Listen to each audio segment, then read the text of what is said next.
Chief engineer canal Balochistan Nasir Majeed Faizabad regulator RD 182 जो दौरो कयो आहे, जिते एक्सीएन खीरथर केनाल मोहम्मद यार मक्सी खेनि फैज़ाबाद डिस्ट्रिक्ट जी तामीराती कम बाबति ब्रीफिंग ॾिनी। उन मौके ते चीफ इंजीनियर नासिर मजीद खे खीरथर केनाल RD 102 खां 116 ताईं पके करण वारे कम जो बि जाइज़ो वरितो वियो।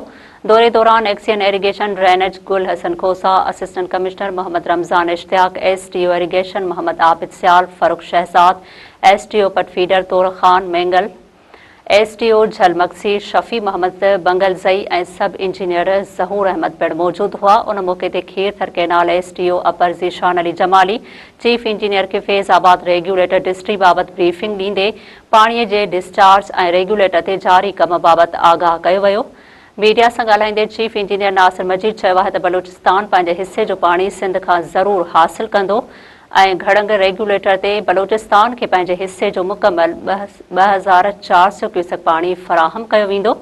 हुन एक्सीएन मोहम्मद यार मक्सी ऐं संदसि अमले जी कारकर्दगी जी साराह कंदे चयो आहे त थोरे वक़्त में फैज़ाबाद रेगुलेटर जे कम खे बहितर नमूने मुकमल करण लाइ संदनि कोशिशूं क़ाबिले तारीफ़ आहिनि।